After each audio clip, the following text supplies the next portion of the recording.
Bismillahirrahmanirrahim. Assalamualaikum warahmatullahi wabarakatuh.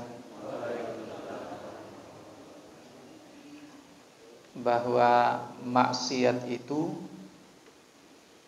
akan menimpa atau akibatnya akan menimpa hati dan menimpa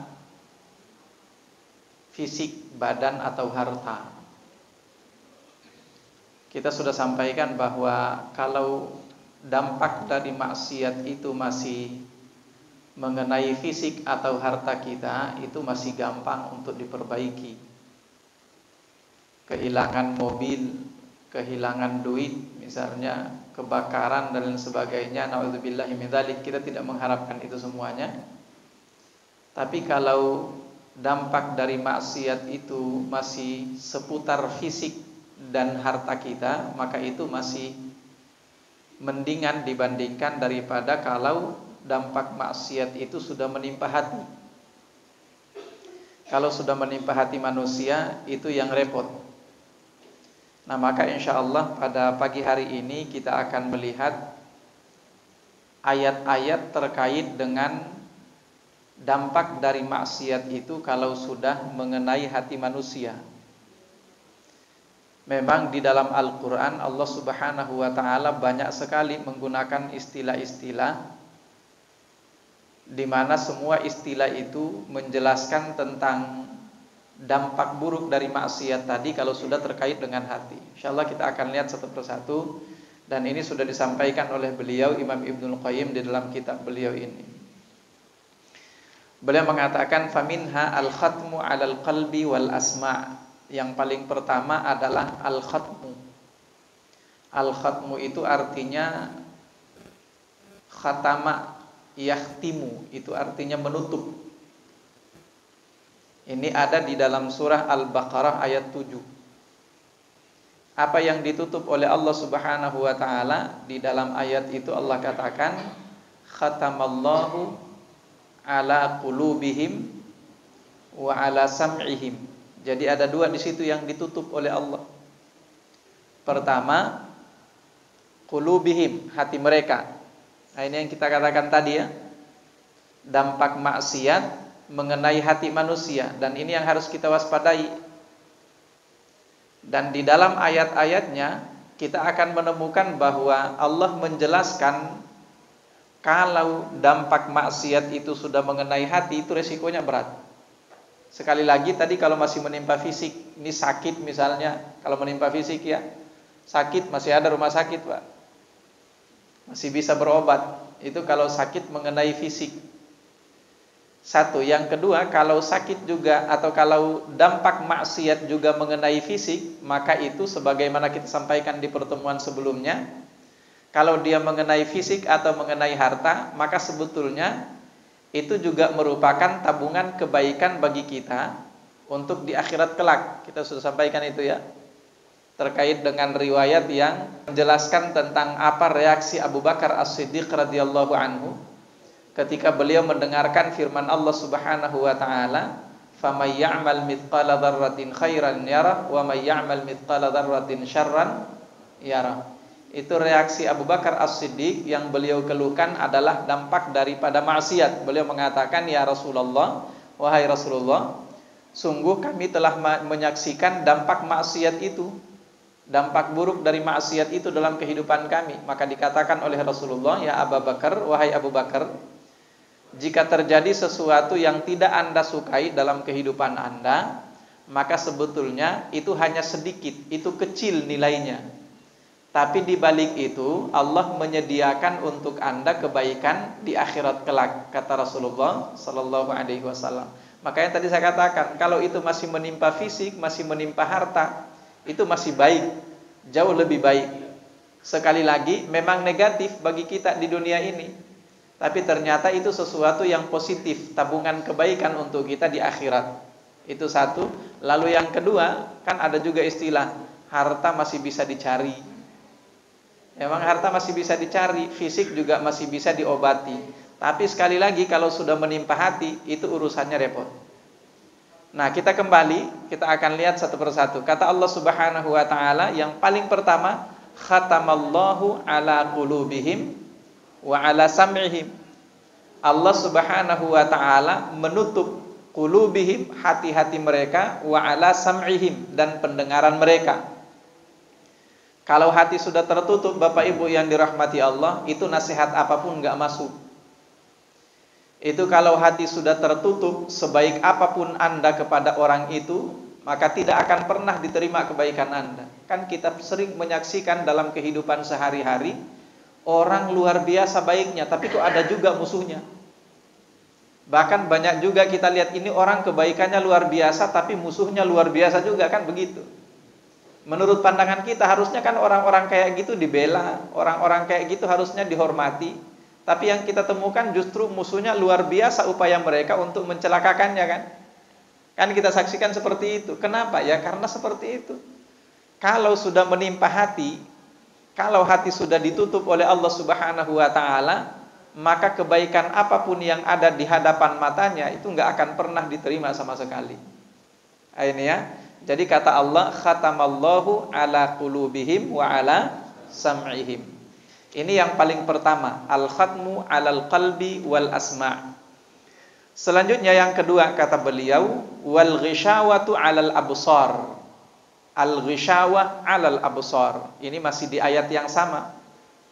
Khatamallahu 'ala qulubihim wa 'ala sam'ihim. Selanjutnya wa 'ala absarihim ghishawah. Apa itu ghishawah? Kalau tadi khatama itu artinya adalah menutup. Sekarang ada ghishawah, sebetulnya kalau dalam bahasa Indonesia sama aja juga penutup artinya. Wa ala absarihim ghishawah, dan pada penglihatan mereka itu ada ghishawah. Kalau tadi sam'i, pendengaran, itu artinya mereka ini enggak bisa menerima nasihat. Ayat-ayat Al-Qur'an justru panas didengarkan oleh kuping mereka. Ini kira-kira kalau kita dengerin baca Al-Qur'an panas enggak kupingnya kira-kira? Alhamdulillah kalau kita senang dengar baca Al-Quran, senang dengar orang baca Al-Quran. Jadi telinga mereka, kuping mereka itu benar-benar panas mendengarkan nasihat, mendengarkan ayat-ayat Allah Subhanahu wa taala. Kalau orang beriman kan seperti digambarkan dalam surah Al-Anfal, kan? Dalam surah Al-Anfal jelas orang beriman itu seperti apa reaksinya ketika mendengarkan firman Allah Subhanahu wa taala dibacakan. Kata Allah Subhanahu wa taala, innamal mu'minuna alladzina idza dzukirallahu wajilat qulubuhum. Orang beriman itu idza dzukirallah, kalau nama Allah disebutkan, wajilat qulubuhum, hati mereka bergetar. Selanjutnya terkait dengan ini apa kata Allah? Wa idza tuliyat alaihim ayatuhu zadatuhum imana, dan apabila dibacakan kepada mereka ayat-ayat Allah, yaitu ayat-ayat Al-Qur'an, maka yang terjadi zadathum imana, iman mereka bertambah. Jadi ada rasa tenang di situ, ada tuma'ninatul qalb di situ, ada tambahan keimanan di situ. Nah, makanya ini bisa dijadikan sebagai bahan evaluasi bagi kita. Bagaimana reaksi kita kalau kita mendengarkan ayat-ayat Al-Qur'an dibacakan. Nah, maka dari sini juga kita bisa paham orang yang setiap hari di rumahnya misalnya yang kedengaran adalah suara lantunan ayat-ayat suci Al-Quran, maka itu dapat kita simpulkan setidaknya bahwa orang-orang itu adalah mereka yang mencintai ayat-ayat Al-Quran, dan mudah-mudahan dengan itu harapannya keimanan mereka semakin bertambah. Amin ya rabbal alamin. Mudah-mudahan kita yang hadir di sini termasuk bagian dari mereka yang senantiasa senang mendengarkan bacaan-bacaan ayat-ayat Al-Quran. Amin ya rabbal alamin. Nah, itu yang kedua. Jadi ala absarihim ghishawa. Selanjutnya al-iqfalu 'alal qulub. Al-iqfal. Iqfal itu dari kata aqfala yuqfilu, artinya mengunci. Jadi al-iqfalu 'alal qulub itu artinya hati mereka tidak sekedar tertutup, tapi juga dikunci oleh Allah Subhanahu wa taala. Kalau masih tertutup itu bisa dibuka, Pak. Tapi kalau sudah terkunci itu lebih repot urusannya. Anda butuh kuncinya untuk bisa membukanya. Kira-kira logika sederhananya seperti itu.